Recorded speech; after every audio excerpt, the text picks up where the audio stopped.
Welcome to Unleashed. I'm James, and this is Andrew Fantasia. Hello. Andrew Fantasia. And today we are talking. What are we talking today? We're going to be talking about this, James. We're going to be talking about Aftermath, Empire's End. Here's a hint. It's about the end of the Empire. The end of the Empire, not the beginning of the Empire. Mm-mm. It's the end of the Empire. The book came out on February 21st. It is written by Chuck Wendig, who did Aftermath and Life Debt. And before we get into this, let's talk quickly about Aftermath and Life Debt. When you first got Aftermath, what were your initial thoughts? A little boring. Like, I liked some of the characters, but I wasn't on board. When I heard there's going to be the first post-Jedi book ever in new canon, my mind immediately jumped to Luke, Han, Leia, Chewie, Lando. I was like, okay, what did they do after Endor? And that book gave us a totally different viewpoint. Like a bunch of other characters on the planet Akiva and what they're doing. And eventually I warmed up to them. But at first, I was a little bit... I had set myself up for that, though. But what I did love was the interludes, because they talked about just random stuff happening all across the galaxy. Like, oh, here's an interlude on Tatooine. Here's an interlude on Coruscant. And it's what's happening in the galaxy now that Palpatine has been toppled. And I would say, for me, the most entertaining interlude in that book was the Han Solo interlude. That's right. Which led right into, oddly enough, Life Debt, which I didn't see coming. Did you? No, I did not see that coming. When you got Aftermath, well, we knew it was a trilogy. Yes. It took me, I don't know how, but it took me 100 pages to get in. And every time I recommended it to somebody, I'm like, look, it's going to take some time. It took me 100 pages, but don't give up on it. It'll be worth it. And then Life Debt came, and you're like, okay. And then we had to see how it ended. And your initial thoughts on Empire's End. Empire's End is very... It lives up to its title. It's very final. It really kind of... It hammers some nails home and says, that's it. We're not touching those nails anymore. That's what that is. And it does that with a lot of different aspects of the Star Wars universe.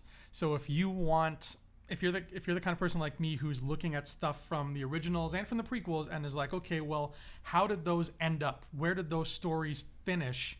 Even if they're insignificant stories, like what happened to Sebulba?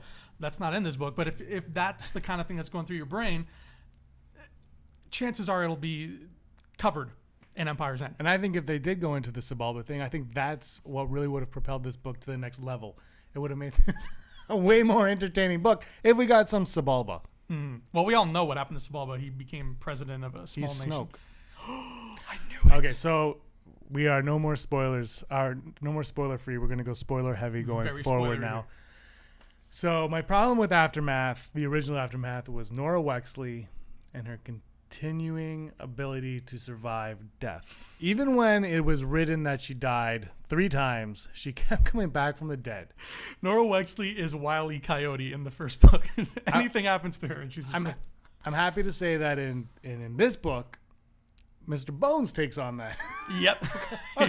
Okay. So I just before you go into it, I just want to bring one thing. I love Mr. Bones. I love the battle droids. Don't hate me. Mm-hmm. I do love the book. Roger. Whatever. I enjoy them. They are what they are. Mr. Bones comes into it and he's awesome. But now they're telling us that battle droids can put themselves back together if they've been blown to smithereens, essentially. If their head is still attached, I think it was. Now, I don't know if that's a blanket statement or if they're saying Bones can because Temin I'm made pretty him that way. Okay, correct me if I'm wrong, and they will. I think it says B1 battle droids are equipped with this. Oh. In that, when Nora's captured by the Empire in Jakku, I believe we find out that happens. And that's a B1 thing. Every battle droid can do that. I'm confident it says that that's a B1 thing. I could be wrong. I read it. It was a few days ago I read that part, but that's that what changes every prequel. But is that opening the door for them to bring they will not, but they could bring those battle droids back easily. And it could also explain a little bit more about them being in Rebels, I suppose. I don't really think so, but I thought that was a fun little twist. I loved them. I was really happy to see some other things, but let's go into it. Give me your honest opinion review of Empire's End before we get on to Snoke and Jakku. Which is pretty much the end of the book. That's the climax. My overall thoughts, I think I might like Life Debt a little bit better. I'm still not 100% sure yet. The thing is, like, going into Aftermath, like I said, I was very like, oh, what did Luke and Leia do after Jedi? And I set myself up for that disappointment because that's not what it was about, which makes sense. We want to learn that in something a little bit more important than just a novel. And I kind of went into this with the same self-inflicted problem. I was like, what is happening? Like, where's the connection to huge, like, first order business in this book? And I was expecting huge reveals, but I shouldn't have been expecting that because, again, you don't want those reveals in a book. You want them in a film. So we got reveals. We got some pretty heavy stuff, but it wasn't as, like, the stuff I was expecting was, like, stuff that would be revealed in episode 8. Like, that should be revealed in episode 8. So go into this book expecting if this is a movie level reveal, expect a book level reveal, and you'll walk away very satisfied. Yeah, and like I said, we won't go into Snoke yet, and I think a lot of us believed that Snoke was not going to be Gallius Rax, and a lot of people did believe he was going to be Gallius Rax, and that is, you can't even say it's confirmed in this book. And I know where you're going to go with it, and then I'm going to argue. Not that I still do not think that Gallius Rax is Snoke. Dude, I never did, never will. You're definitely wrong. He's not Benicio del Toro. But yeah, right? Because Benicio del Toro is Ezra, as you all know, who is Rey's father. You can't. How do you know I'm not Rey's father? Well, you don't watch me every day. You don't know what I do. You might be. Yeah. Okay, so let's go on. The interludes you bring when you talk about the interludes, and like we said in Aftermath, they were definitely the most interesting part of Aftermath. And for me, what took me so long to get into Life Debt was the characters that we met in Aftermath. I was still like, oh, these guys. That's how it felt. Like I was never really. I don't know what it was, but maybe because they don't have a film presence, or they're still nobody's real. I mean, Snap shows up, but his name's Snap, not Temin, and which was the worst reveal ever in Life Debt. I've said that numerous times. But so that was my thing when I started Life Debt. I was like, oh, these guys. Whereas this book, because I think it started with because you got the Han and Leia so early on with them, like intertwined, that I was more involved with them from the get-go. I'm not sure where I stand on this one. It might be my favorite of the three. But yeah, Life Debt, it's a wall to climb there, but it is, but Life Debt is where you warm up to these people. Yeah, it takes the first book to set you up for that. So if you haven't read the trilogy, the first book's going to be slow, but it's necessary. Oh, it's slow. Yeah, it's like starting a car. This trilogy, you really got to start in first gear, and then you can start to pick up speed. Did you think that Wedge was going to die at the very beginning of Aftermath? Yes. So did I. Yeah. Why didn't you kill him?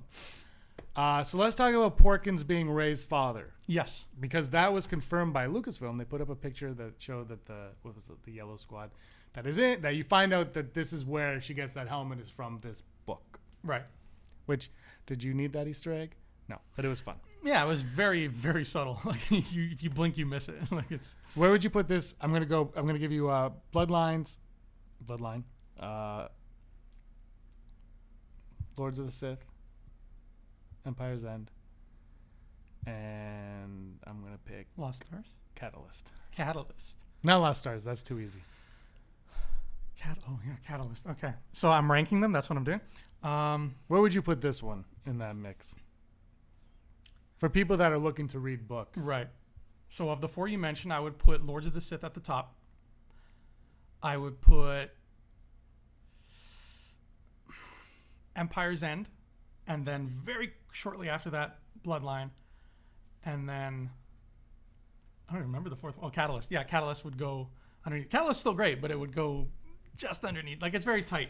The margin is slim. Yeah, I found since that first Aftermath came out, all of the books have really just kind of like pulled themselves together. And I think, and I don't want to blame Chuck Wendig for that first Aftermath as much as Lucasfilm. I think his hands are so tight. And I think a lot of these authors' hands are very, very tied when it comes to writing a Star Wars novel. Because, nope, you can't mention that. Nope, you can't mention that. It's like, well, what can I mention? Well, you can mention this. I heard that Wendig wanted to make Mr. Bones a droid from the Old Republic or something like that. And they said, oh, wow. I can't remember what it was. I could be wrong. But they said no, so he made him Mr. Bones, and he made his own kind of thing up. So their hands are definitely tied, and they can't do it, which is what you could do in the old Legends days when nothing mattered. But also, I think the books now are stronger. Their weaknesses are there, but they're stronger as a whole because of this new canon, which I still don't. Yeah. I'm still not 100% crazy about new canon because your hands are so tied. Like you can't make a video game because it's got to be canon. Just make me a video game. But on the plus side of that, there's not as much oversaturation as there was before.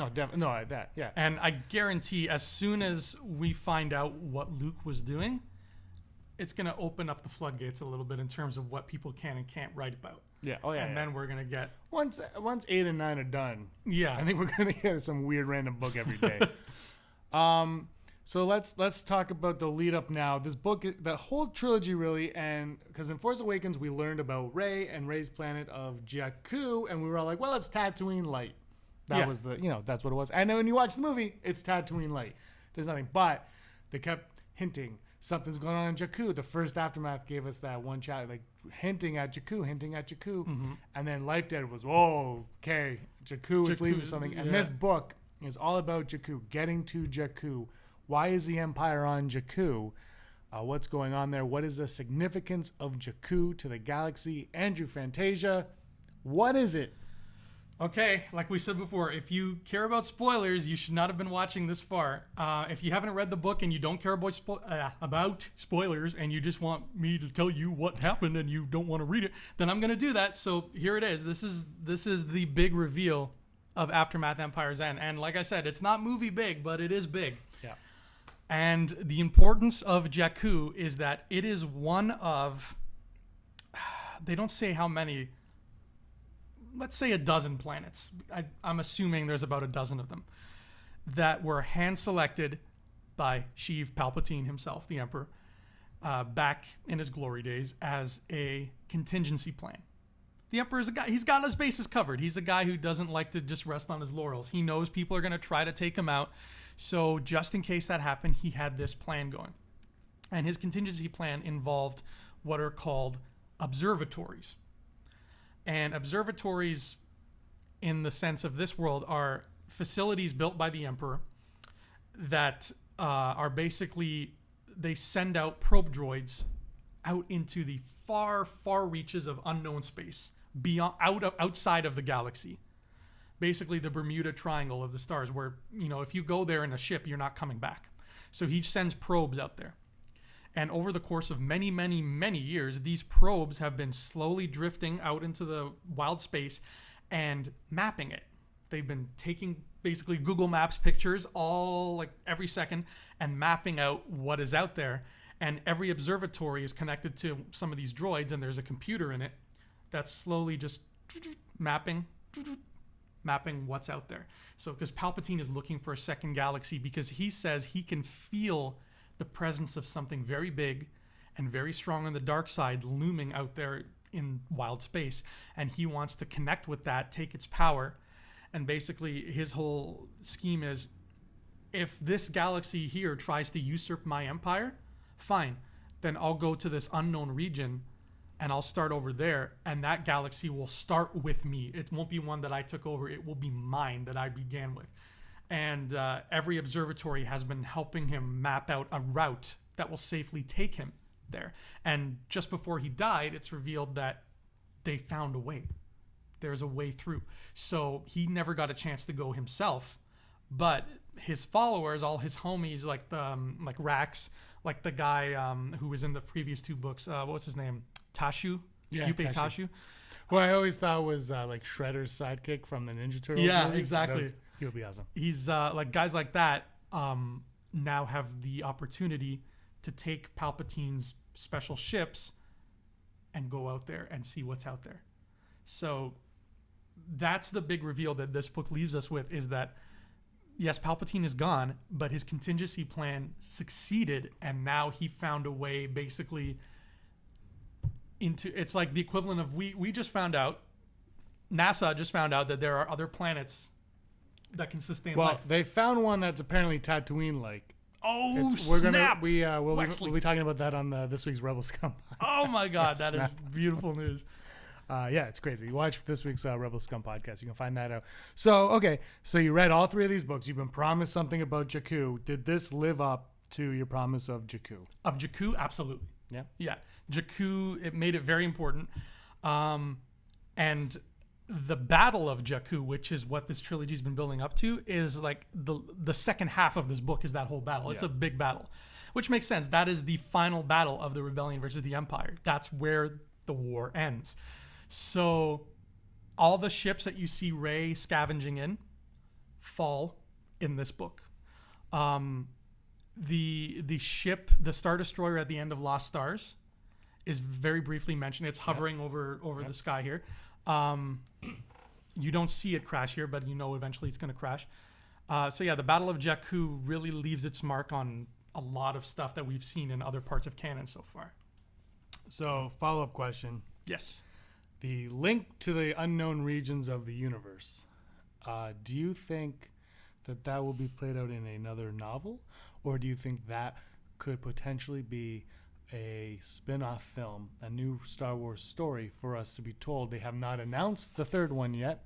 Obi-Wan Kenobi, Boba Fett seems to be the one that they talk about a lot. But I kind of feel, but I kind of feel though at some point they're going to say, this is us. Boba Fett was... This is a good show, by the way. If you're not watching This Is Us, watch This Is Us. Sorry, go on. I've never... but, like Boba Fett, Obi-Wan, that's the old Star Wars. The new Star Wars, the Disney / Lucasfilm Star Wars, they've been building to this. So, and I thought, Knights of Ren would be a cool one. But this could also, ultimately, about somebody... And that would be a ballsy move to have somebody, we don't know who, traveling through the galaxy to start up their own empire, their own universe there. What would you think of that? I'd be down for that because, again, I'm going to go in some big spoilers for like literally the last 3 pages of this book, the epilogue. And don't touch the book. Darth Maul needs his home. Hey, what's up, buddy? Double-sided lightsaber. Oh, his eyes are so yellow too. To answer that question, I'm going to have to reveal a bit about Gallius Rax. Yes, of course. So Gallius Rax was teased at the very end of the first Aftermath. Very much teased. Very teased. Was he Snoke? Was he Thrawn? Yeah, we didn't know any. All we knew was he was a Grand Admiral of the Empire. And his name was Gally. Gally, yeah, that was his name as a little rapscallion on Jakku. Sorry, go on. And then Life Dead, Aftermath 2, he was in it quite a bit.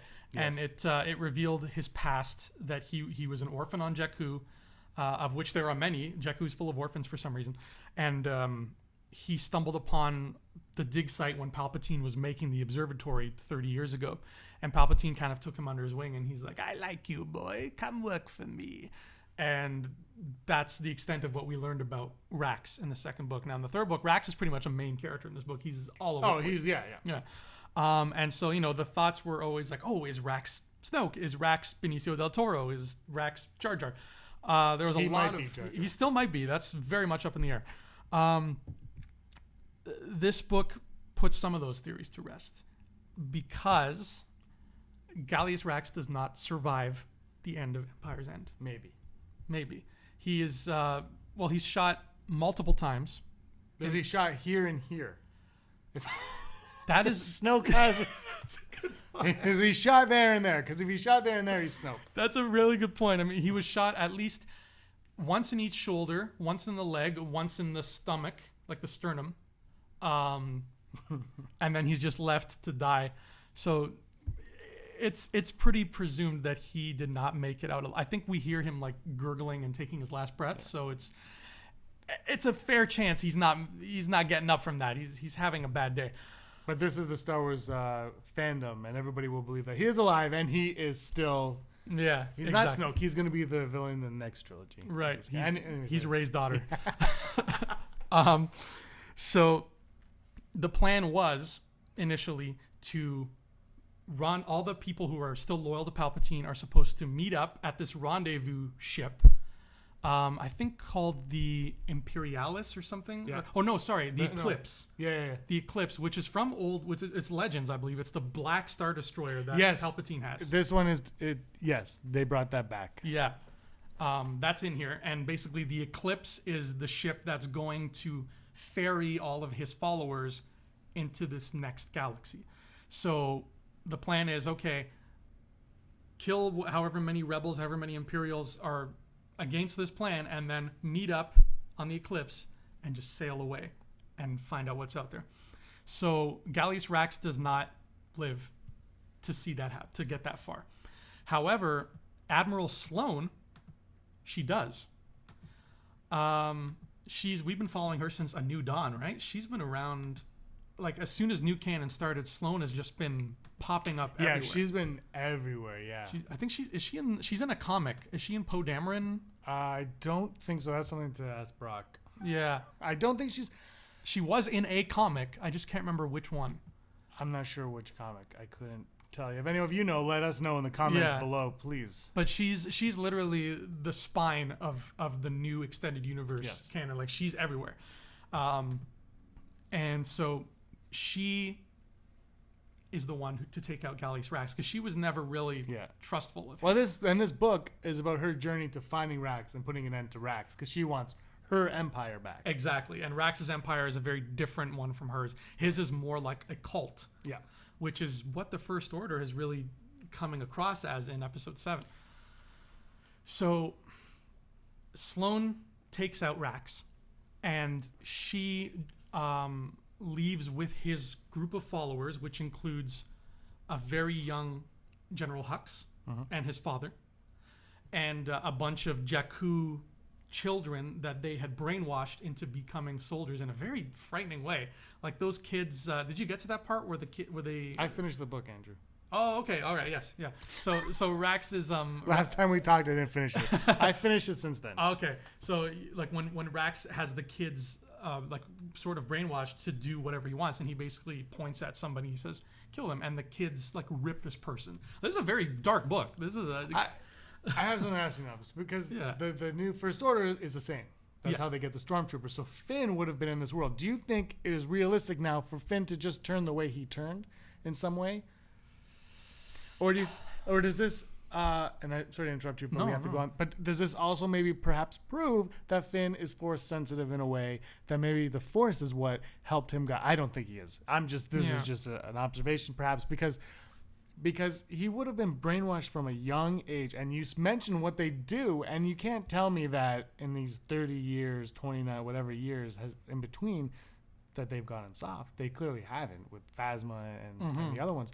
So what, like, do you believe Finn's turn still as much as you did before? And do you think, I just think it's going to be something that we'd live with. That's what I think, and I'm fine with it regardless. But it kind of weakens it a little bit that it was like, oh yeah, I've seen what they do, but you've been brainwashed since a young age. So what happened in that brainwash? I know, that's a really good point. I mean, yeah, Finn does turn as soon as he sees battle, it kind of wakes him up. Which is cool from the perspective of watching The Force Awakens. But when you add these backstories, now the question is, why was that so simple for him when that just would have been what he's known to do? Like, that's what he does since he was a child. Now, he's seen all that from a child, but he would be also living in those quarters of other people who do the same. So there has to be something more. It doesn't have to be, but there should be, in a way, something more for Finn to cause his turn. Yeah, and that's a good point. And I really couldn't say what that would be. I mean, the people in charge of the brainwashing were Hux, like first Hux Senior, and now the General Hux we know from the movie. So Armitage, which is a badass name. I like that. But so it could be that Finn has midi-chlorians. Who knows? Maybe he's just Canon said the Force is in all of us. Yes. So yeah, really, that is something that maybe could be addressed in Episode 8. I mean, Finn's journey could be really dive deep into what the First Order did to him. But the Huxes and Sloan and these kids are on this ship, and they go out to the edge of the galaxy, and they see the Eclipse there. And the Eclipse hails them and says, hey, come on board. But we don't know. That's how the book ends. It's like, okay, we're gonna start something new here. Sloan's like, I'm gonna start my empire now. We don't know who's on the Eclipse. We just know Palpatine has other people on there that follow him. So for all we know, Snoke is on that Star Destroyer. hailing them, saying, "Come, let's go see what's out there." And that's where Empire's End ends. Do you think that's a good spot for it to end? I mean, it's a great spot for it to end. It's a great ending, but we don't know where. And this goes to when we say The Force Awakens has a lot of questions unanswered. We know we're getting The Last Jedi. We know we're getting Episode 9, Jabba's Revenge. Yes. We know though that we know we know answers are coming, but we hope answers are coming. But this is a trilogy of novels. Now they all exist together to complement each other, but this story has ended now. So is that a satisfying ending for you? And what do you hope to see going forward? This is like an interview, like I'm interviewing. I know, right? For me, I'll say for me, I loved the ending, but what now? Because the problem with Aftermath, the first Aftermath was it was marketed as Journey to the Force Awakens, and it was the furthest thing from a Journey to the Force Awakens you could find. This one is way more of a Journey to the Force Awakens. That one's like a prelude to the Journey to the Force Awakens because it does not take you anywhere, but it sets this one up, and this one ends. I think it's a fantastic ending, the way they get hailed. Is Snoke on that ship? No. I'm going to say no, he's not on that ship. There is no way Snoke is on the Eclipse at all. That is what I'm going to say. Okay. Hells no. Because he's not. Because, let's go into a little further. Well, to answer that question first, did you think that it was a satisfying ending, knowing that there may not be a conclusion to this? Yeah, as far like ending Aftermath, yeah, that's where you end it. Because anything more would be too important to reveal in a book. It would be. So they ended it exactly where they needed to. Yeah, and it's cool that the Empire doesn't die. You know, like it still lives on. I'm a big Empire guy. I love the villains.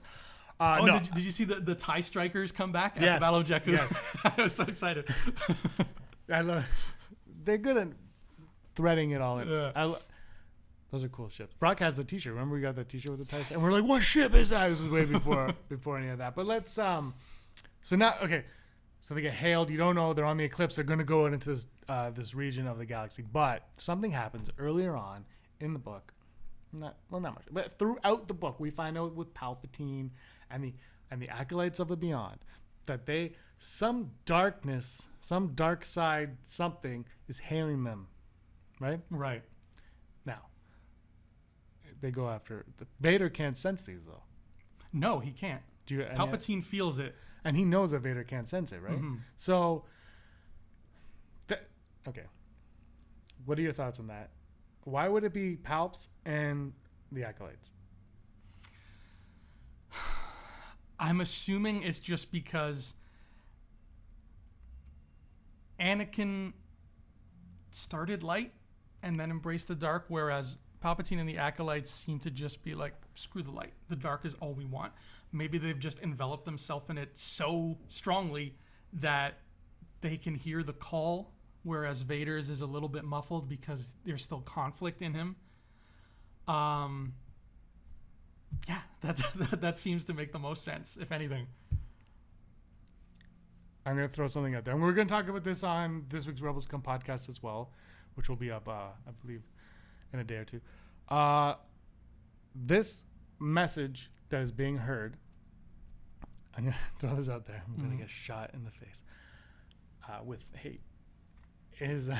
With hate, not with a gun, with hate. It's Palpatine and the acolytes of the Beyond. Who are the Knights of Ren? Well, we don't know. They might be. They could be at the beginnings of the Knights of Ren. They could be where the Knights of Ren formed. We don't know. J.J. Abrams said the Knights of Ren have been around for a long time, but why would they be called something different? I didn't know he said that. Yeah, he did way back. But, I mean, why would they be called the Acolytes of the Beyond? Because Snap Wexley and Temmin Wexley. Like, seriously, just because he snaps his fingers quickly. Stop it. Stop it, Wedge. Stop. Anyway, so Palpatine gets called from, he hears these callings, and so do they, and so do they. And Chirrut Imwe and Baze Malbus are, what are they? Guardians of the Wills. What are the Wills? In new canon, I'm not 100% sure yet, but in the old canon, they were. It was basically like the Bible, right, of the galaxy, like the scrolls that told of the spirituality. Yeah, I believe they're the same in new canon, or very similar in new canon. And now they are in officially in canon because they were in Rogue One. Because, I feel the same. I say this all the time on the podcast, that unless it happens in a film, it does not exist. Right. Right? Because you read in a book, I read in a book, but millions of people don't read in a book, and then they go watch the movie. They're going to be like, well, what's this? Doesn't make sense. I think... So the wills were, yes, they were the school. And then we learned that Qui-Gon learned through the wills, but really it was the priestess, right? If it was from Clone Wars, how to turn into a Force Ghost. Yeah, those face mask people? Yes. Yeah. Those face mask people are similar in design to a Supreme Leader. And my feeling right now, as just a feeling, just a thought, just throwing it out there, and like I said, we'll talk about this more on the podcast, but we'll talk about it with you because you've read these books now. You know as much of Snoke as anybody else. Snoke, I have this feeling that Snoke could be a fallen wills creature thing, like Satan is a fallen angel. Because we have talked about, and the Church of the Force is mentioned. There's the light, the dark, and the gray. Mm-hmm. And the Church of the Force has cults all over the galaxy. And in this book, they return crystals. And they sacrifice themselves to return the crystals. So they're playing up very religion. It's religion heavy, which the Force is an ancient religion, Lord Vader, blah, blah. Yeah. So a Snoke theory now could be that he is a fallen wills or whatever that would be. And he writes to the dark. He's like the dark. And he just absorbed the dark and was all hate. And he lived out in the unknown. And Palpatine, through these probes, found him accidentally. And he's what's calling, and he summons them all, and then he's gonna come, and he's just like a conqueror of the worlds. But the only thing that can beat him is like a Jedi, or like a group of Jedi. The light, not Jedi, the light, or the gray, maybe even the gray, are the only things. Liam Neeson and some wolves are the only thing that can stop Snoke. Liam Neeson can come with his glass knuckles from. That's a great movie, by the way. I really enjoyed that movie. Anyway, so that's just a thought. I'm going to talk about this with Brock, but I wanted to talk about it with you because you have this knowledge. Because the thing that's cool with Brock is he doesn't read these books. He reads the comics, so he has a different perspective, which is important to remember with Star Wars. Because not everybody reads all three of these books, and not everybody reads the comics. So the movies have to live in that middle ground. Right. Anyway. I like that. It's every time...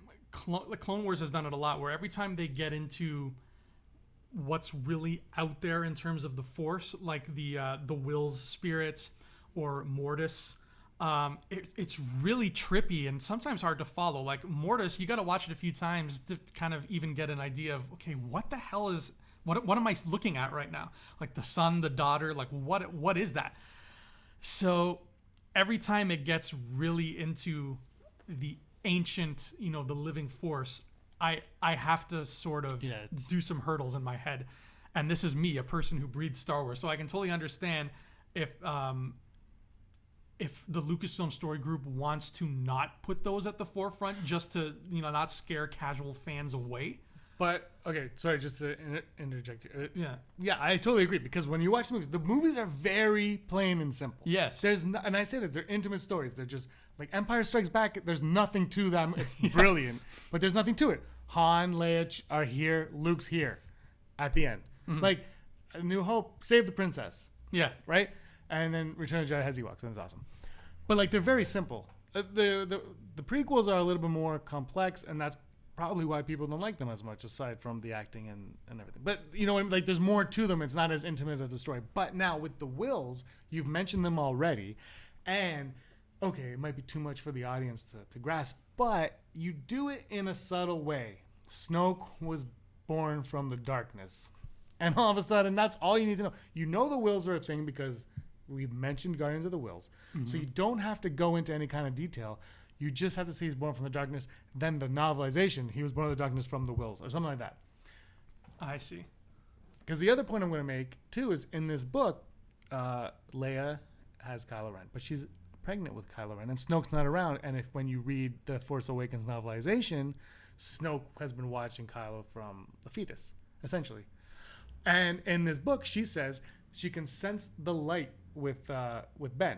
Right, she can, but she also says she remembers what Luke said, where wherever there's great light, there's bigger darkness or something. Right. Like that, right. Snoke would be out of the darkness. So when she's feeling him fluctuating from light and dark inside her, that is the presence of Snoke. Well, if the Force is something that surrounds you, so it could be the presence of Snoke. I'm just saying, like, if he's bred from darkness, if he's a fallen will and he's darkness, he would be the dark side, like something like that. Like, he could sense it like Palpatine sensed it. Yeah. It's going, I don't know, it's going deep. So what you're saying is that Snoke is what Palpatine is sensing out there in the beyond. It's a possibility. Then Snoke has a very far range of what he can feel. He's very precise. But how do you make a villain better than Palpatine? That's true, yeah. You have to make him bigger. Because if Snoke is Gallius Rax, that's a disappointment, right? Yeah. Like, well, you took out that guy. Why can't you, and you do take him out because he's not Snoke. And it does explain why he's so big. Yes. Because those spirits are these big things. I like that, yeah. If they can put that forward in the movie in a way that doesn't dumb it down, but like emphasizes the big importance of it without, turning it into a brief history of time, which is sometimes how the Mortis episodes felt to me, where I'm just like, what is happening? So if they can do that and translate it well, then yeah, I'm all for it. What writer and director would you want doing that? Rian Johnson. Look, it's or just Neil deGrasse Tyson. All right, guys. What do you guys think? I don't know. Just let us know. Like it. Like our channel, subscribe, support us if you want. Thanks a lot for watching. This is a lot of fun. We're still talking spoilers and what to come from the Star Wars universe because of this thing, right? Not because of Darth Maul, although we don't know what's coming of him yet. But because of Aftermath, Empire's End, the novel that came out a week ago now. Yeah. It's great. It was a great book. Great fitting finale to the Star Wars universe. Answers a lot of questions, but leaves a lot open. Yes. Ray Sloan showing up in a movie. Odds? 70%.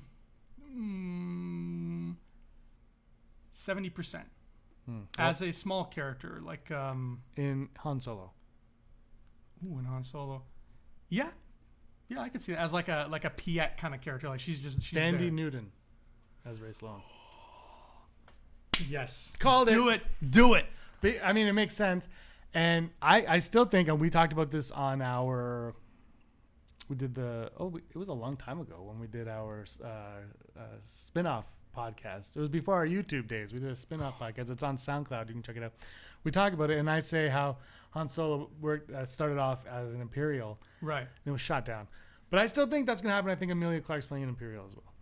Ooh, I hope so. She would look good in that outfit. She's the main one hunting down, and Danny Newton is the one, like her superior, who is Ray Sloan, who's still working her way up to become.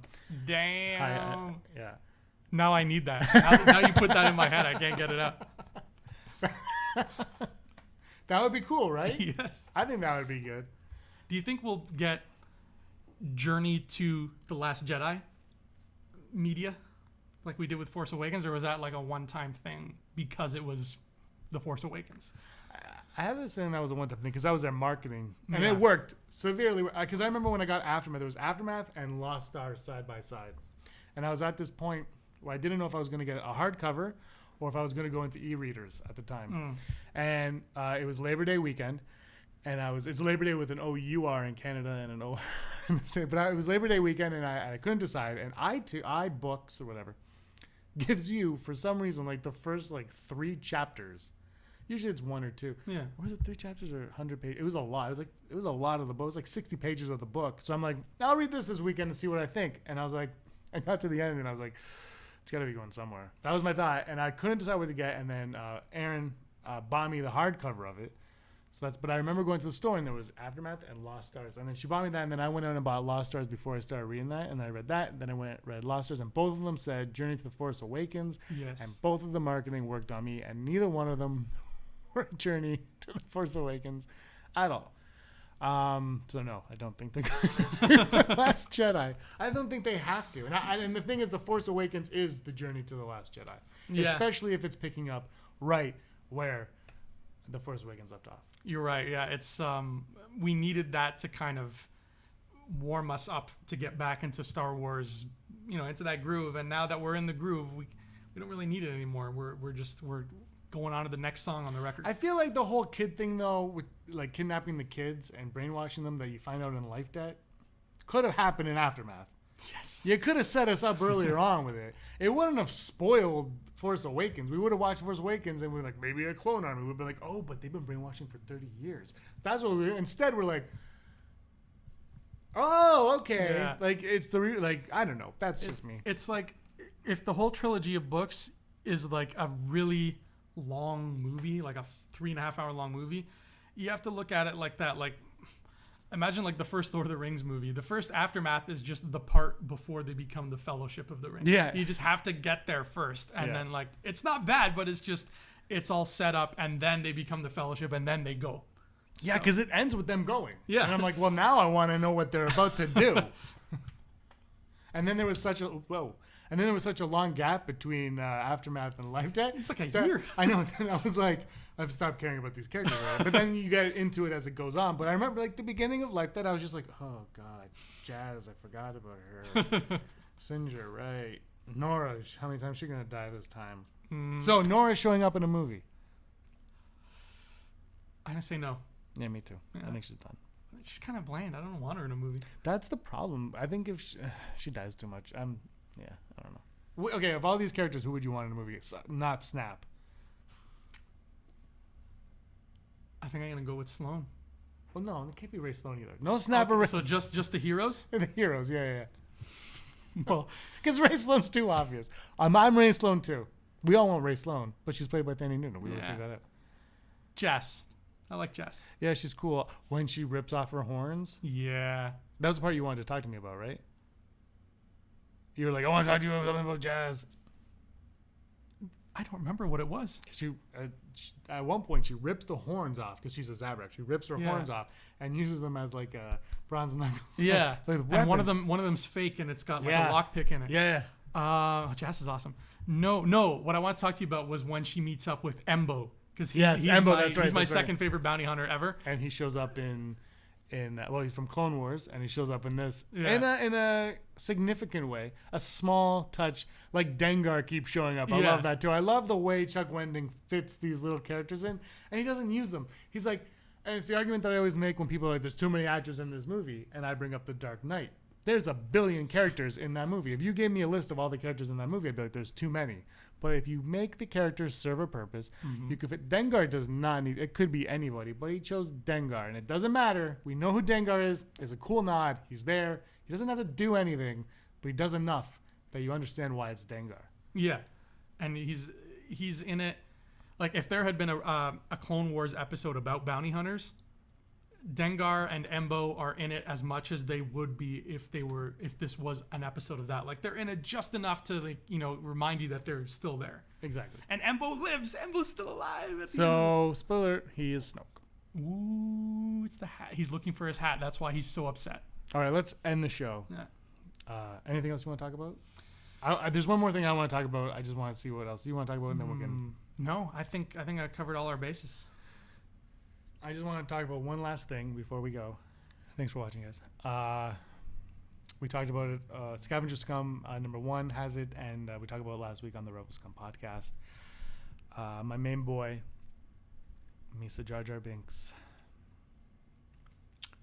The most depressing ending of any character in Star Wars, without a death. Okay. People still believe he's Darth Jar Jar. And it doesn't not say he's not. No. But I will say this. If you're going to take a character who is hated so much from the Star Wars community, what you just did was not redeem him for the hate he gets. I love Jar Jar, so this is not me. But you've redeemed the hate from the prequels. You have not redeemed his presence in the prequels at all.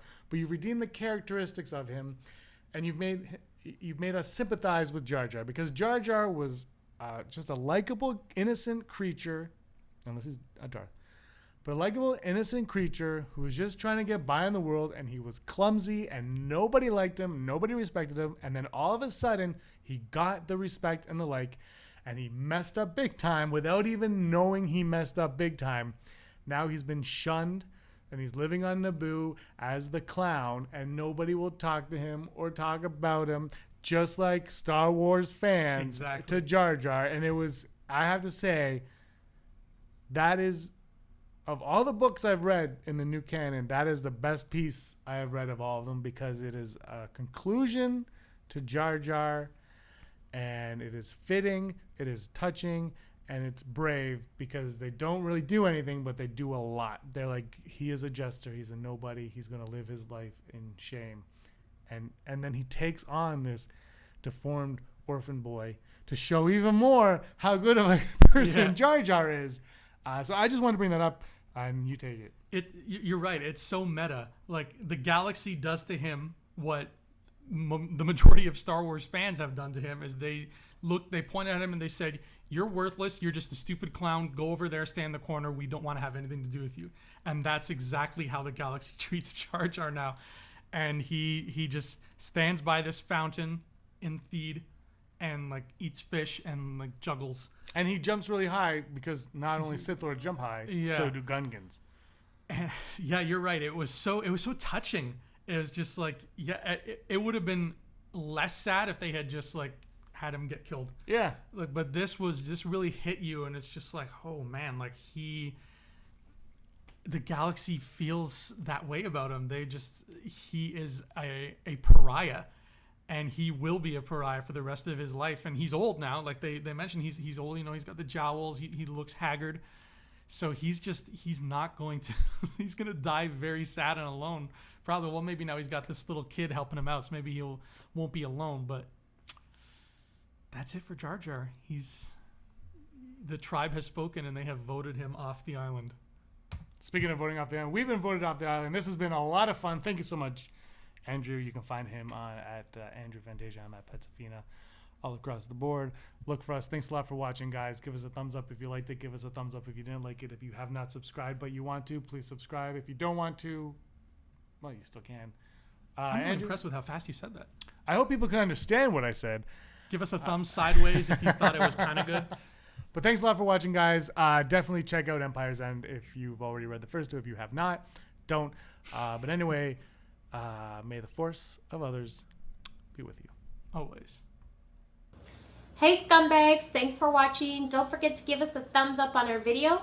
As always, please subscribe to our YouTube channel, Rebel Scum Podcast, for all the latest videos.